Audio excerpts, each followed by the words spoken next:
Tokyo से होते हुए बीजिंग तक इस बार प्रधानमंत्री नरेंद्र मोदी की 4 दिवसीय विदेश यात्रा का सबसे अहम पड़ाव रहा चीनी राष्ट्रपति शी जिनपिंग से मुलाकात।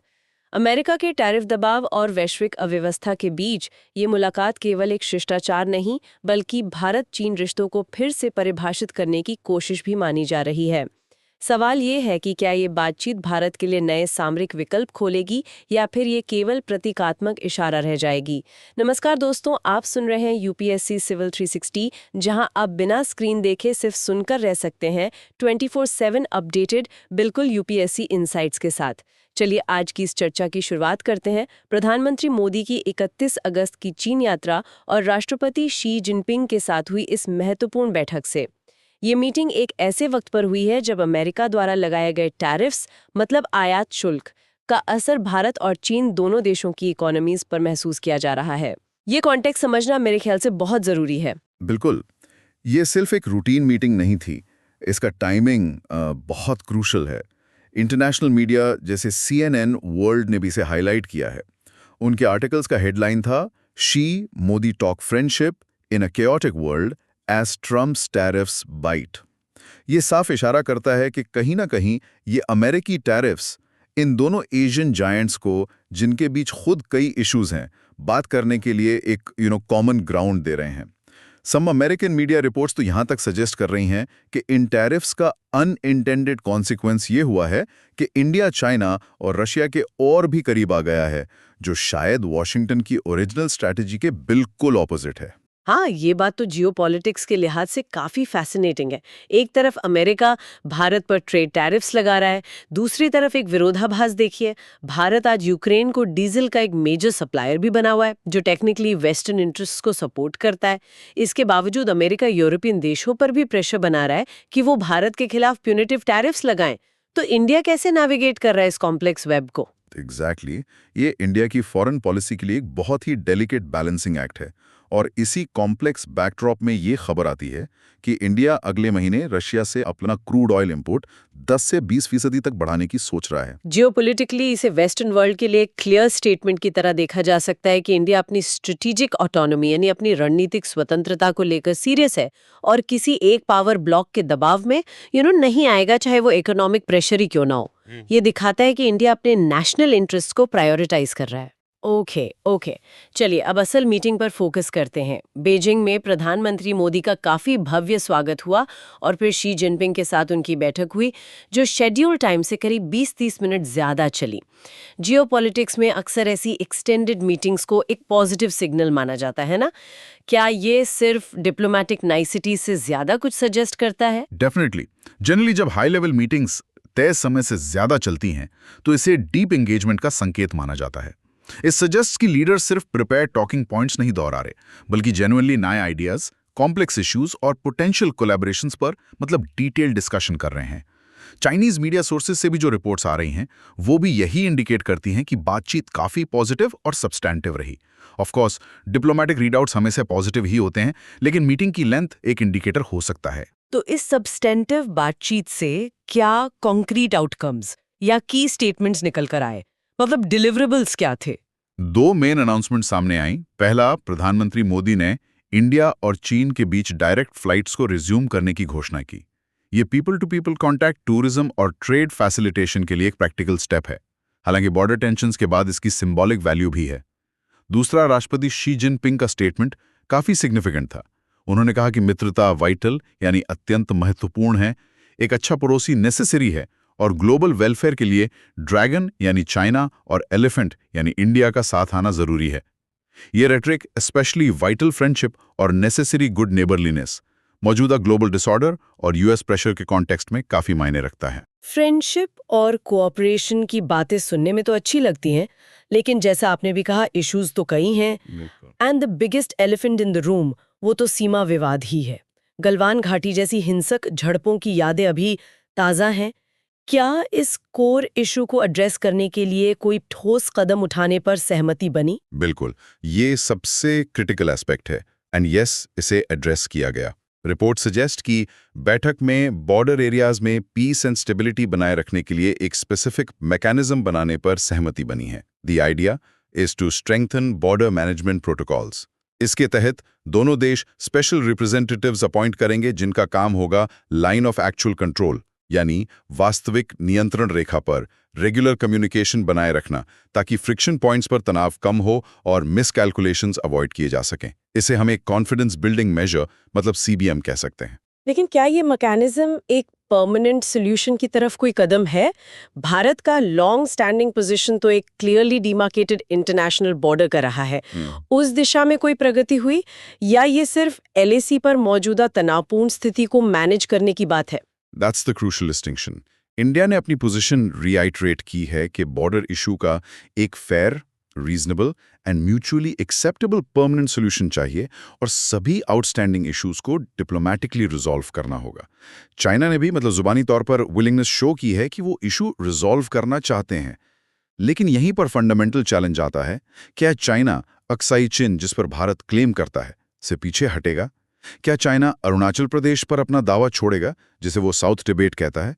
इन कोर इश्यूज पर अभी कोई कॉन्क्रीट प्रोग्रेस या ब्रेक थ्रू नजर नहीं आ रहा है। So while the mechanism aims to manage immediate tensions and prevent future Galwans, the path to a permanent settlement seems long and difficult. अच्छा, तो मतलब फोकस अभी क्राइसिस मैनेजमेंट पर ज्यादा है बजाय कॉन्फ्लिक्ट रेजोल्यूशन के? ऐसा ही लगता है। हालांकि एक पॉजिटिव डेवलपमेंट जरूर है, कैलाश मानसरोवर यात्रा जो सस्पेंडेड थी उसे फिर से शुरू करने का निर्णय लिया गया है। ये रिलीजियस और कल्चरल सिग्निफिकेंस रखता है और गुडविल जनरेट कर सकता है, पर ये बॉर्डर स्टैंड ऑफ से पैदा हुए अंडरलाइंग स्ट्रेटेजिक डिस्ट्रस्ट को रिजॉल्व नहीं करता। प्रधानमंत्री मोदी ने इस कॉन्टेक्स्ट में एक बहुत पावरफुल पॉइंट रखा था। उन्होंने कहा कि दुनिया की लगभग 1/3 ह्यूमैनिटी, करीब 2.8 बिलियन लोग भारत और चीन में रहते हैं। उनका कलेक्टिव फ्यूचर, उनकी प्रॉस्पेरिटी सीधे तौर पर इन दोनों देशों के कोऑपरेशन पर डिपेंड करती है।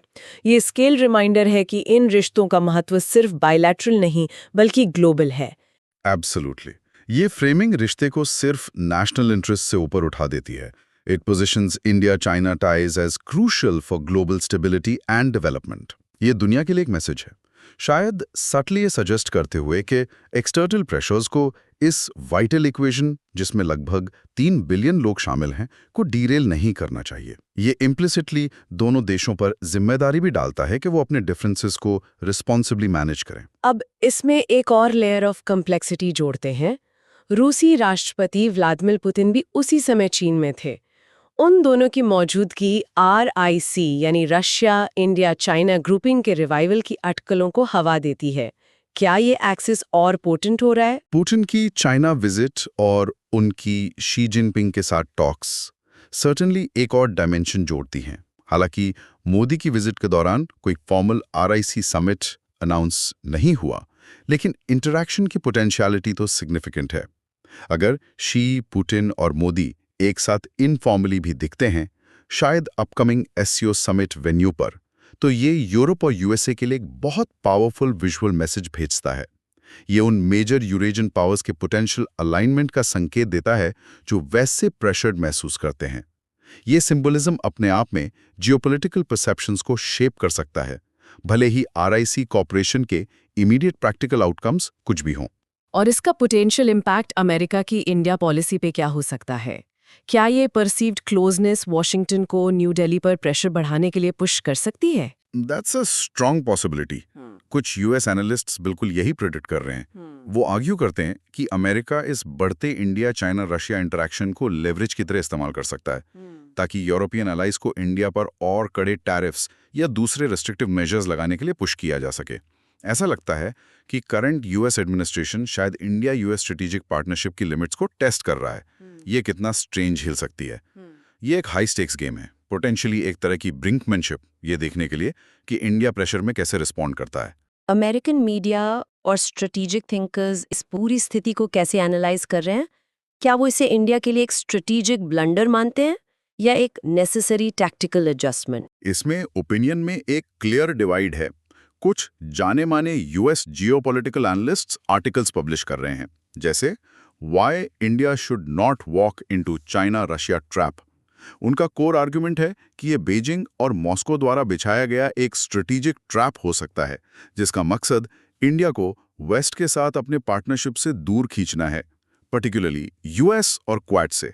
उनका मानना है कि न्यू दिल्ली के पास दूसरे ऑप्शंस हैं और उसे यूएस प्रेशर से शॉर्ट टर्म रिलीफ के लिए अपने लॉन्ग टर्म अलाइनमेंट को कॉम्प्रोमाइज नहीं करना चाहिए।